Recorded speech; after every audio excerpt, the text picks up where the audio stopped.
자, 이어서 보도록 하겠습니다. 물품명세 확정입니다. 이 물품명세 확정이란 게 뭐냐면 물품을 생산하거나 조달하거나 공급하는 거는 매도인입니다. 근데 경우에 따라서는 주문자 생산이거나 해서 매수인이 그 물품의 어떤 스펙이나 이런 것들을 결정해야 되거나 뭐 정리해야 되는 경우가 있어요. 그래서 계약상 매수인이 물품의 형태라든지 용적이라든지 특징들을 지정하기로 돼요. 뭐 예를 들어서 뭐 이쪽에 색칠은 이걸로 해주세요. 이쪽에는 뭐 색깔을 이걸로 넣어주세요. 뭐 이런 식으로 어떤 그런 부분을 매수인이 지정하기로 되어 있다라고 한다면 매도인이 거기에 맞는 물품을 생산하거나 조달하거나 공급하기 위해서 필요한 시기에 맞춰서 매수인이 그것을 알려줘야 되겠죠. 근데 그걸 안 해요. 매도인으로부터 요구를 받았는데 그 기간 내에 색깔 뭘로 무슨 색으로 할지 안 정해줘요. 그러면 매도인은 매도인에게 알려진 매수인의 요구 조건에 따라서 스스로 정할 수 있습니다. 뭐 무슨 색으로 할지 안 알려주네? 그러면 뭐 대충 뭐 이 색으로 해야겠다. 저 사람 이 색 좋아하겠네. 뭐 이렇게 해서 만들어 줄 수 있다는 거죠. 근데 그냥 하는 것이 아니라 그렇게 하면 이렇게 했다라고 해서 그 어떤 세부 사항이나 스펙이나 이런 것들을 매수인에게 알려야 됩니다. 그리고 그것이 매수인의 원래 의도나 매수인이 갖고 있는 뭐 취향이나 이런 거 다르다라고 하면 충분한 기간을 줘서 여기도 또 합리적인 기간이고 이 합리적인 기간 안에 매수인이 제대로 자신이 원하는 물품 명세를 작성할 수 있도록 기다려줘야 돼요.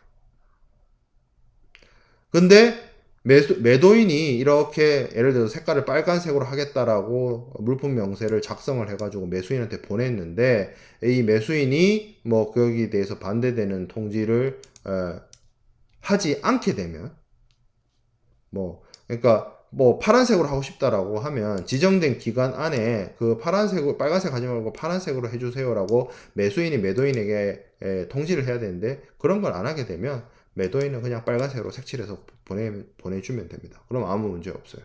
그래서 물품 명세 확정권이란 것이 이렇게 물품의 형태나 용적이나 이런 기타 스펙들을 매수인이 지정하기로 했음에도 불구하고 제대로 하지 않았을 때 매도인이 그런 것을 강제할 수 있는 수단입니다. 자, 그래서 매수인의 어떤 의무 위반에 따른 매도인의 구제를 정리를 해보면 선언적 규정이 있고요. 똑같이 매도인도 매수인에게 특정 이행, 돈 내달라, 물품 수령해 가라 이런 것들을 할 수 있고요. 그리고 뭐 이런 어떤 대금 지급이나 물품 인도 수령과 관련된 의무를 이행하지 않았을 때 매도인도 매수인에게 부과 기간이나 추가 기간을 설정해 줄 수 있고 그리고 경우에 따라서는 계약 해제를 할 수 있습니다. 언제 본질적 위반에 해당이 되거나 이런 추가 기간이나 부과 기간 내에 매수인이 제대로 된 자신의 의무를 이행하지 않는다면 계약 해제를 선언할 수 있겠죠.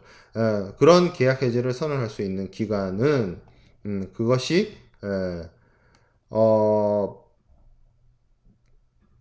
대금 지급을 한 경우에 그 기간까지 여기 지금 나와 있는 이행지체냐 이행지체 아니냐에 따라서 나뉘는 기간 내에 매도인이 매수인에게 계약 해제를 주장을 해야 계약 해제를 인정받을 수 있다라는 점이고요.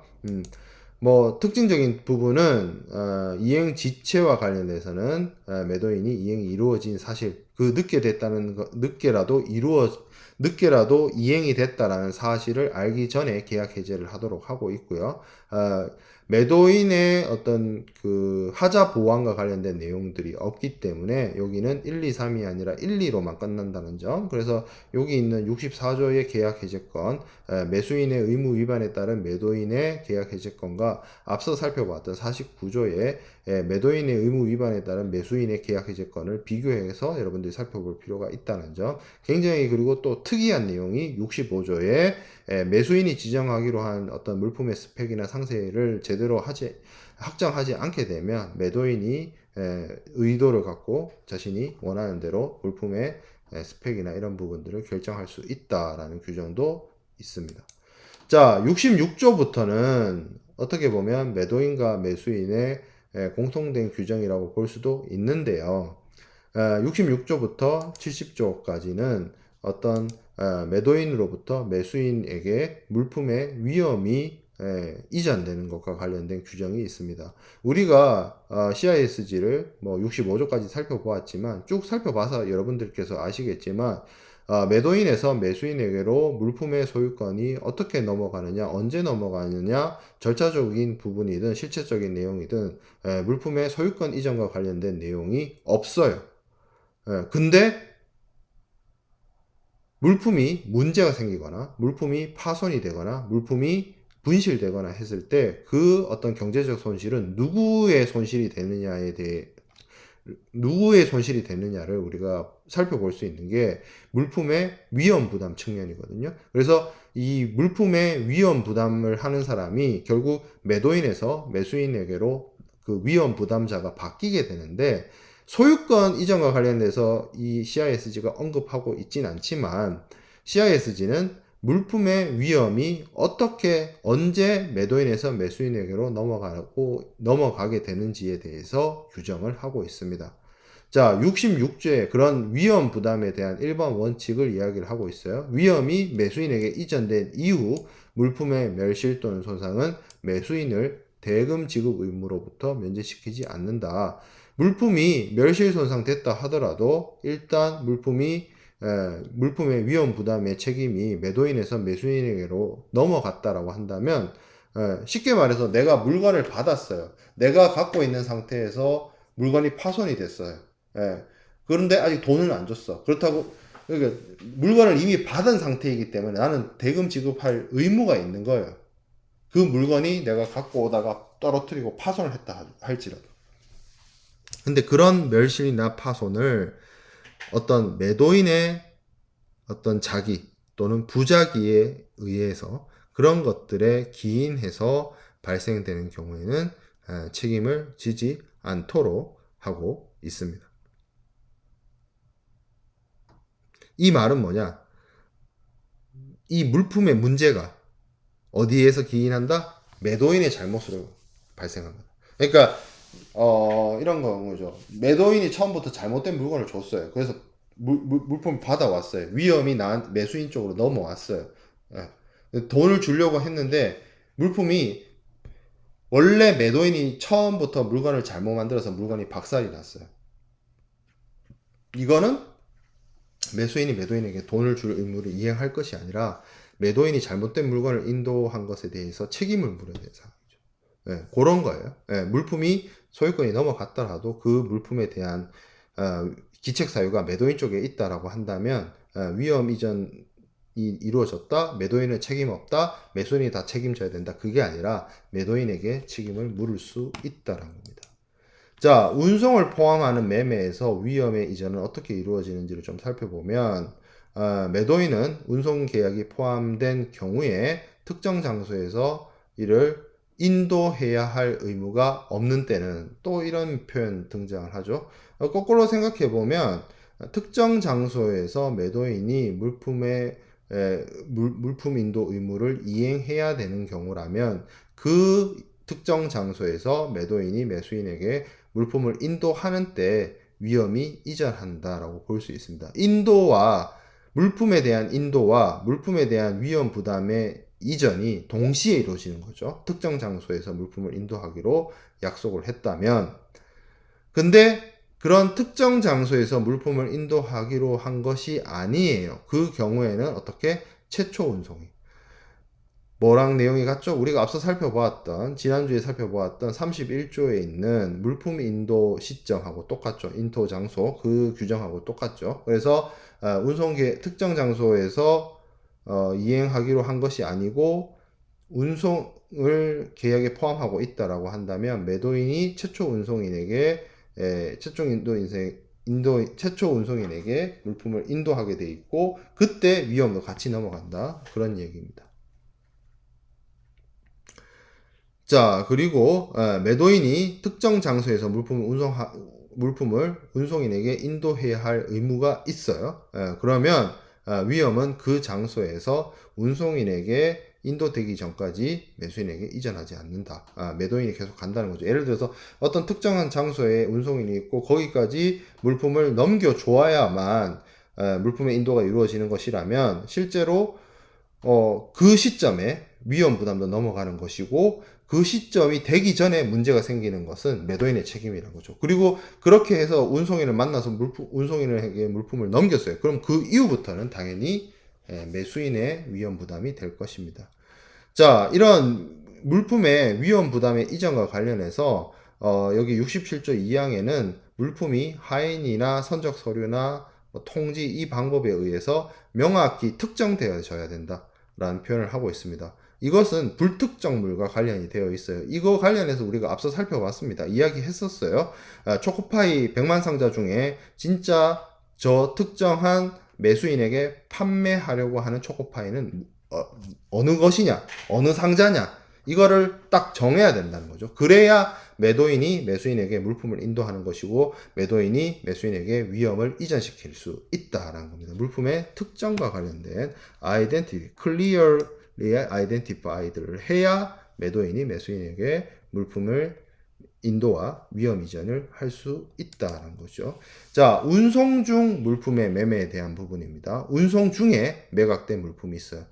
이거는 뭐냐면 물품을 매도인이 매수인에게 판매를 했는데 그 매수인이 또 다른 제2의 매수인에게 물품을 판매하는 운송 중 전매라고 하는 상황이 발생을 했을 때 위험이 어떻게 넘어가느냐에 대한 이슈입니다. 운송 중 매각된 물품에 관한 위험 이전은 계약 체결 시 매수인에게로 이전을 합니다. 그 얘기인즉슨 첫 번째 매수인이 두 번째 매수인에게 물품을 계약을 체결해서 넘겨주게 되면 그 시점에 매수인에게 위험이 이전한다는 것이죠. 근데 여기서 우리가 알아야 될 것이 첫 번째 매수인이 두 번째 매수인에게 물품을 넘기는 그 시점은 물품이 운송 중이란 거예요. 선박에 화물이 실린 채로 망망대해를 또 항해 중에 있다는 거예요. 근데 위험이 요 시점에 계약 체결 시점에 넘어간다라고 치면 두 번째 매수인은 불안한 측면이 없지 않아 있습니다. 어떤 거? 물품을 선적할 때 선화증권이 발행이 됐는데 그 선화증권상에 아무런 문제가 없기 때문에 물품을 선적하고 난 다음부터, 그러니까 선적하기 전까지에는 물품의 상태가 좋은 굿 컨디션이었다는 것을 알 수가 있는데 이미 운송 중에 있기 때문에 이 배에 실려 있는 화물의 상태를 체크하지 못한 채로 첫 번째 매수인에게 두 번째 매수인이 물건을 사는 상황인 거죠. 운송 도중인 물건이기 때문에 실시간 체크가 지금은 뭐 트래킹 기술이 굉장히 좋아지고 RFID 기술로 컨테이너의 뭐 상태나 이런 것들을 추적할 수는 있지만 화물 트래킹이 가능하지만 그거는 4차 산업혁명 이후에 최근의 일이고 원래 기본적으로 망망대해에 떠 있는 큰 벌크선이나 컨테이너선에 그 안에 포장되어 있거나 컨테이너 안에 들어가 있는 화물의 상태라 이런 것들을 운송 도중에 첫 번째 매수인이 두 번째 매수인에게 물건을 넘기게 되면 두 번째 매수인 입장에서는 그 물품을 운송 중에 있기 때문에 체크할 수가 없는 상황이에요. 계약 체결 시점의 위험이 첫 번째 매수인에서 두 번째 매수인으로 넘어간다 할지라도. 자, 근데 이 말이 있어요. 사정에 따라서는 위험은 운송 계약을 구현하고 있는 서류를 발행한 운송인에게 물품이 인도된 때로부터 매수인이 부담한다 이렇게 되어 있습니다. 그죠? 여러분들이 여기서 주의해야 할 사실은 여기서의 매수인 있죠. 여기서의 매수인. 여기서의 매수인은 첫 번째 매수인을 얘기를 하는 것이 아니고 두 번째 매수인을 얘기를 해요.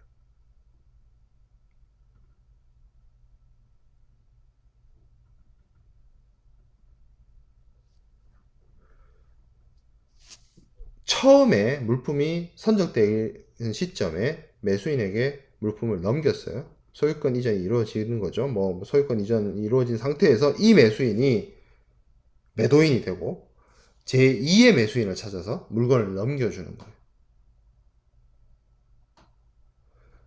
그때 그러면 여기서부터 물품이 운송인에게 물품이 인도된 때 자, 그러면 이거는 무슨 얘기냐면 첫 번째 매수인이 두 번째 매수인한테 물건을 넘겨줄 때 위험 부담이 넘어가는 것이 아니라 언제 어느 시점에 운송인에게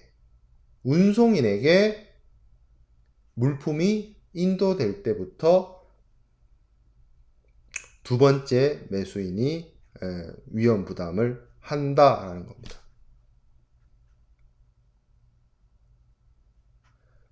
자신이 이런 거예요. 물품의 선적은 4월 1일 날 이루어졌어요.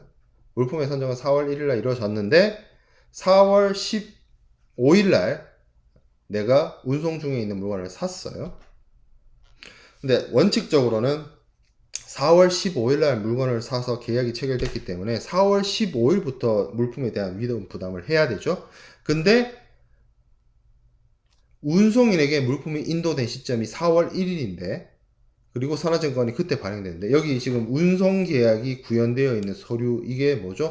선화증권이에요. 예, 이 서류를 발행한 운송인이라는 거는 쉽게 말해서 이 주 운송 구간을 책임지는 해상 운송인을 말해요. 이 해상 운송인에게 물품이 인도된 때라니까 물품이 선적 시점이잖아요. 선화증권 발행한 운송인에게 물품이 넘어갔다는 거는 선적 시점이잖아요. 나는 4월 15일 날 운송 중인 물건을 샀어요. 근데 위험 부담의 시작은 언제부터? 물품의 선적 시점이라는 거예요. 왜 그렇게 하는데? 사정에 따라서.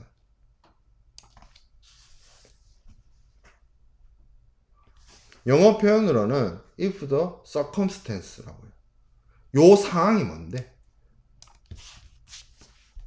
요 상황이 뭐길래 그렇게 한다는 거예요. 분명히 계약은 4월 15일 날 했는데 왜 매수인의 이 4월 15일 날 물건 산 사람의 책임은 물품의 선적 시점으로 앞당겨지냐예요.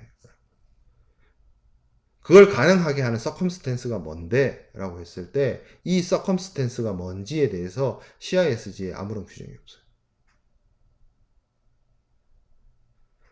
이 서컴스탠스는 뭐냐면 이걸 설명할 수 있는 상황이란 건 뭐냐면 보험이에요. 보험에는 해상보험이 있고 그 해상보험에는 소급보험이라는 게 있습니다.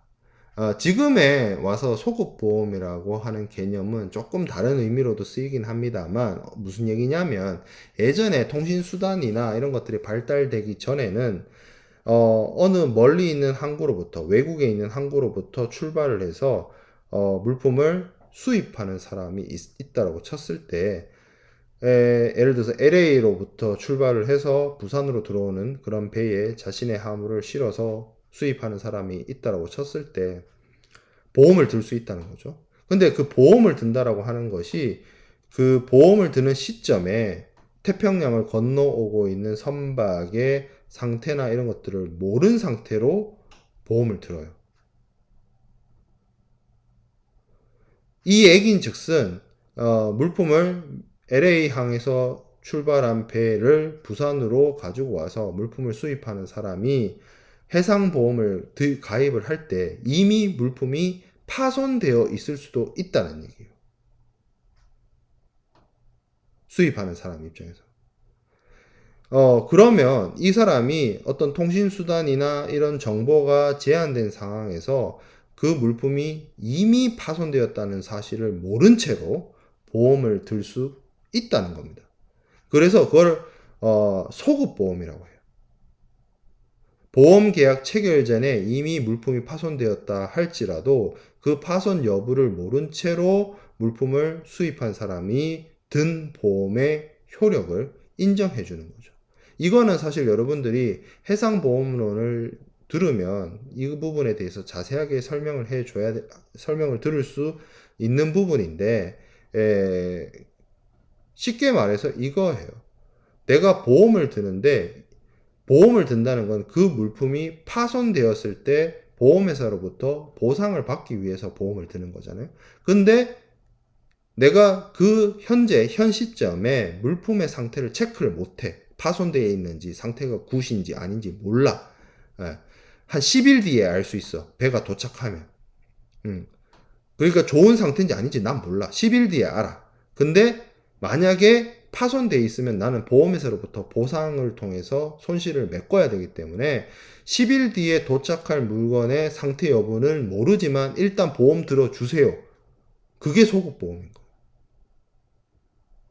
그래서 여기 있는 매수인이 제가 강조를 하지만 첫 번째 요 줄에 있는 매수인이 여기 있죠. 여기 더 바이어.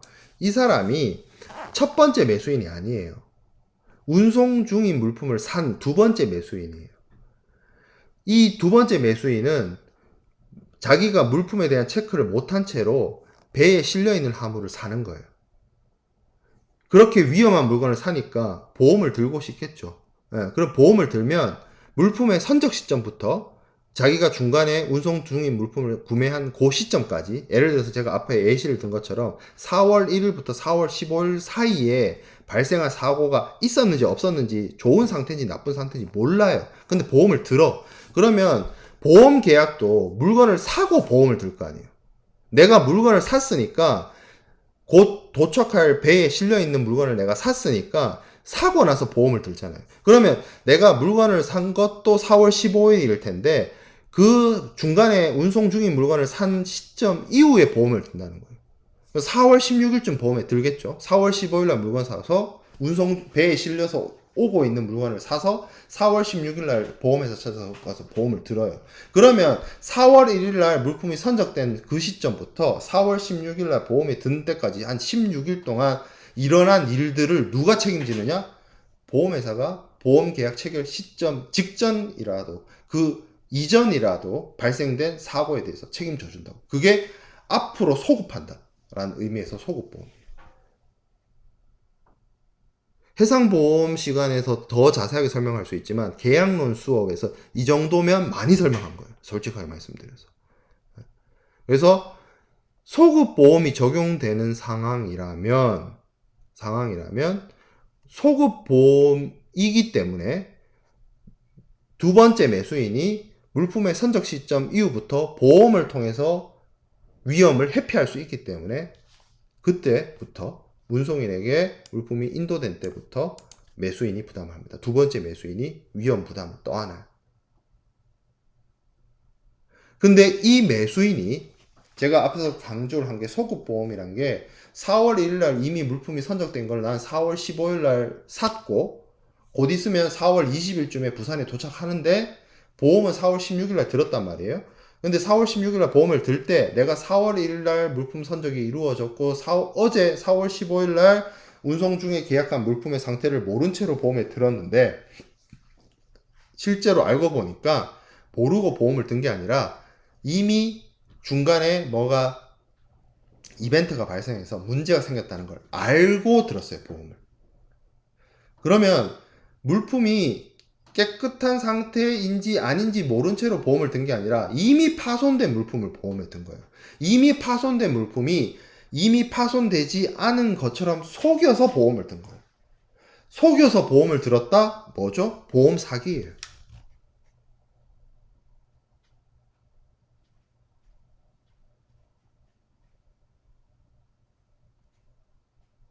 그러면 매수인이 이미 파손된 물건을 4월 1일날 선적이 돼서 오다가 파손된 물건을 4월 15일날 샀을까요? 그런 일은 잘 안 일어납니다. 그런 일이 일어나는 경우는 이거예요. 처음에 4월 1일날 물품을 선적시킨 원매도인 있죠. 원매도인이 있고, 원매도인이 있고, 이거를 물품을 운송을 위해서 선적을 했죠. 그리고 첫 번째 매수인이 그 물건을 샀어요. 그리고 이 첫 번째 매수인이 두 번째 매수인에게 팔죠. 이 상황 속에서 이 관계에서 뭔가 속이고 사기치고 하는 것이 발생을 하는 거예요. 여기가 잘못일 수도 있고 여기가 잘못일 수도 있어요. 상황에 따라서는. 그런데 여기에 이 세 번째 줄에 있는 이 매수인, 영어 표현으로 더 바이어라고 하는 거는 다시 한번 강조를 하지만 4월 15일 날 운송 도중에 있는 물품을 사는 사람이에요. 이 사람은 진짜 모르고 사는 거예요. 예, 그래서 이것이 매수인이에요. 근데 처음에 4월 1일 날 물품을 선적된 물건을 사는 사람이 있죠. 그리고 4월 15일 날 물건을 사는 사람에게 물건을 파는 사람이 있죠. 첫 번째 매수인. 여기에 그냥 영어 표현은 더 바이어라고 되어 있지만 여기는 두 번째 매수인이고요. 예, 여기 보면 더 셀러가 등장을 합니다. 이 셀러가 말은 셀러인데 첫 번째 매수인이에요. 첫 번째 매수인. 요 사람이 4월 1일 날 물품을 선적할 때 진짜 물건 처음 공급하는 사람으로부터 물건을 산 사람이에요. 원래는 그럼 더 바이어야 되는데, 그러니까 등장인물이 세 명이 있는 거예요. 원래 처음에 물건을 선적한 판매인, 그래서 그 물건을 샀어요. 4월 1일 날. 산 시점은 4월 1일이 아닐 수 있지만 일단 물건의 선적은 4월 1일 날 됐죠. 그래서 셀러 바이어가 있는 거예요.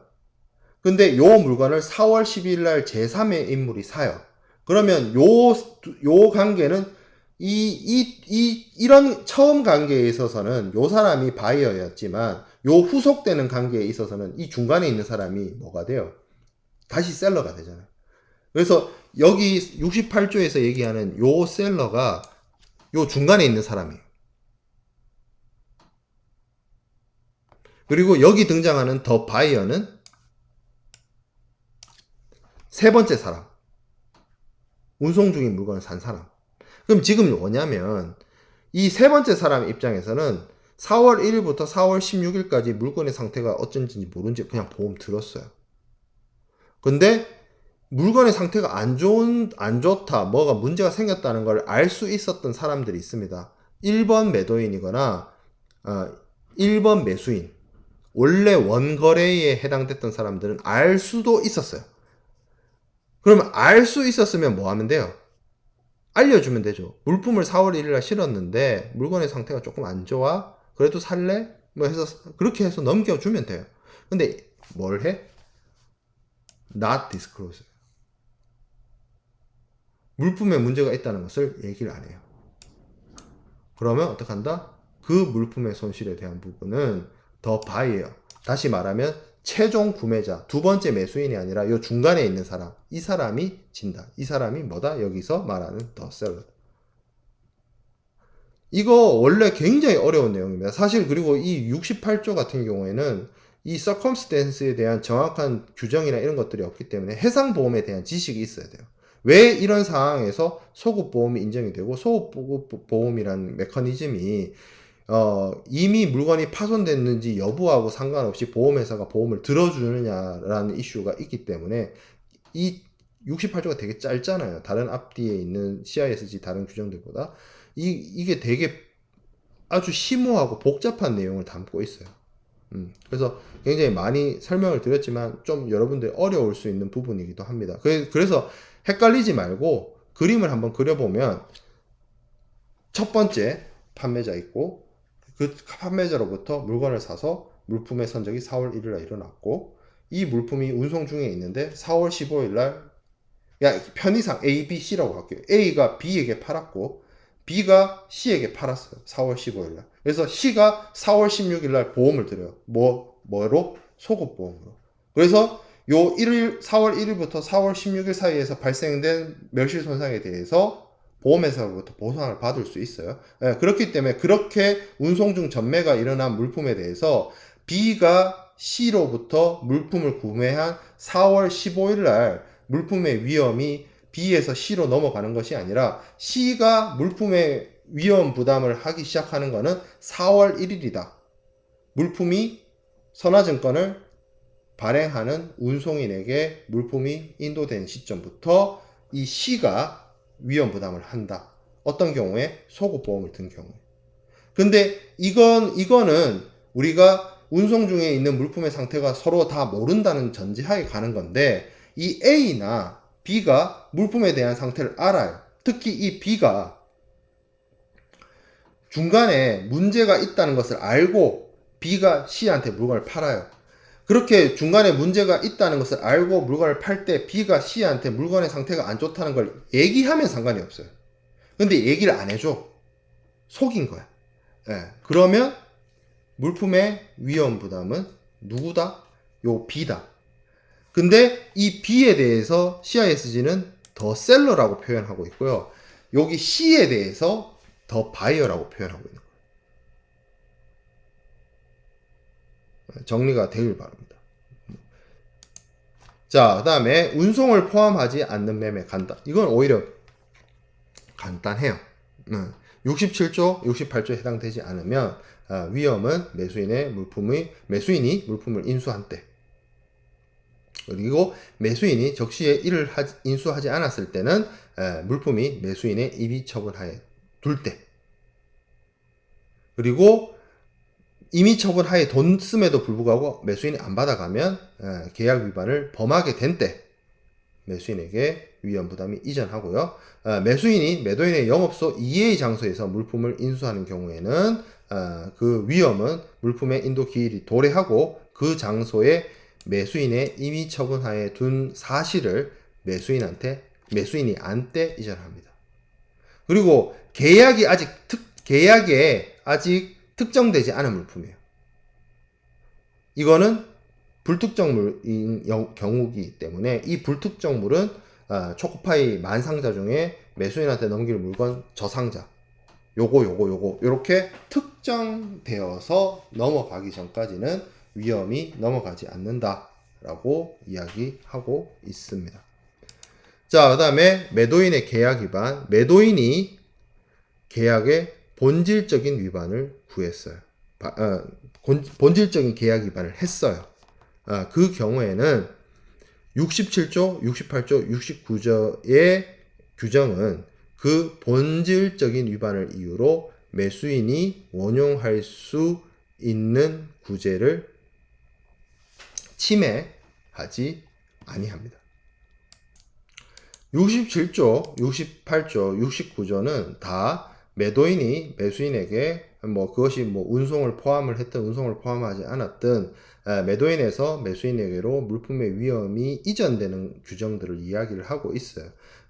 매수인에게 물품의 위험이 이전하게 되면 물품이 멸실되거나 물품이 파손되거나 물품의 어떤 가치가 상실되었을 때 그 손실에 대한 어떤 부담이라든지 손실에 대한 책임이라든지 이런 것들이 매수인한테 기속된다는 것을 의미합니다. 근데 매수인에게 물품의 위험 부담이 넘어갔는데 그 물품에 대해서 매도인의 본질적 계약 위반이 있다는 거죠. 그러면 그 경우에는 매수인에게 물품 위험의 부담이 넘어갔다 할지라도 매수인이 자신의 권리를 되찾기 위해서 구제를 할 수 있다는 겁니다. 구제를 침해하지 아니한다. 구제할 수 있다는 거죠. 자, 그래서 66조부터 제70조까지 위험 이전 시기와 관련된 내용들을 좀 살펴봤습니다. 조금 어렵습니다. 그래서 이 부분을 시험 범위로 중간고사 범위에 넣을까 말까 고민을 했지만 또 중간고사 이후에 나가야 될 범위들도 있고 해서 여기까지 넣었어요. 중간고사 시험 범위는 이번 주 강의 자료까지가 시험 범위에 해당이 되고요. 다시 말씀을 드리면 요약해서 좀 살펴보면 위험 부담의 일반 원칙은 위험이 매수인에게 이전되게 되면 매수인이 그 부분에 대해서 책임을 지고 그리고 물품의 멸실 손상이 그렇기 때문에 매수인에게 위험 이전 이후에 발생했다 하더라도 매수인은 자신의 비용으로 해결해야 되고 대금 지급 의무가 사라지지 않는다. 근데 물품의 어떤 멸실 손상에 대한 책임이 매도인에게 있다면 매수인은 대금 지급을 할 것이 아니라 그 부분에 대해서 법적으로 따져야 하는 상황이겠죠. 자, 그리고 위험 이전의 시기와 관련해서 운송을 포함하는 것과 운송 중 전매와 운송을 포함하지 않는 경우 이렇게 세 가지로 나눠서 살펴볼 수 있습니다. 운송을 포함하게 되면 물품의 위험 이전 시기는 최초 운송인에게 물품이 이전될 때라고 살펴볼 수가 있고요. 그리고 특정 장소에서 물품을 인도하기로 되어 있다면 그 특정 장소에서 운송인에 인도될 때, 그리고 매도인이 물품에 대한 서류를 물품의 처분을 지배하는 서류, 이거 선화증권이죠. 선화증권을 넘겨주는 것을 유보하더라도 위험 이전은 상관없이 진행이 됩니다. 그리고 물품의 불특정 물량 이런 것들은 특정이 되어야 위험 이전이 된다는 것. 그리고 운송 중 물품 매매, 원래 원칙은 운송 중 매매가 일어나게 되면 4월 15일 날 B에서 C로 위험이 이전됩니다. 근데 특별한 사정이 전 운송을 담보하는 보험, 소급보험이 체결된 경우에는 운송 서류를 발행한 운송인에게 물품이 인도된 때, 그러니까 선적 시점 이전으로 돌아가는 거죠. 소급되는 거죠. 근데 만약에 이런 경우에 요 B라는 사람의 어떤 악이나 가실이 있다라고 한다면 그 사람이 위험 부담 이전을 못하고 그 사람이 다 책임을 져야 된다라는 부분입니다. 자, 그 다음에 운송을 포함하지 않는 경우에는 매도인의 영업소에서 인도를 하고요. 그리고 뭐 인수를 안 하면, 매수인이 인수를 안 하면 매수인의 인수 처분, 임의 처분 하에, 그리고 매수인이 계약 위반을 범하게 된 때 매도인에서 매수인에게로 위험 이전이 이루어지게 되고요. 그리고 매도인의 영업소 이외의 장소에서 물품을 인수하게 되면 그 물품이 임의 처분 하에, 매수인의 임의 처분 하에 두게 되었다는 사실을 매수인이 알게 되면 위험 이전이 이루어지게 됩니다. 운송을 포함하지 않은 경우에도 물품이 특정이 되어야만 매도인에서 매수인에게로 위험 이전이 이루어지고요. 그리고 매도인의 본질적인 계약 위반이 있다라고 한다면 위험의 부담이 매수인에게로 넘어간다 할지라도 매수인은 거기와 관련해서 구제권을 행사할 수 있습니다.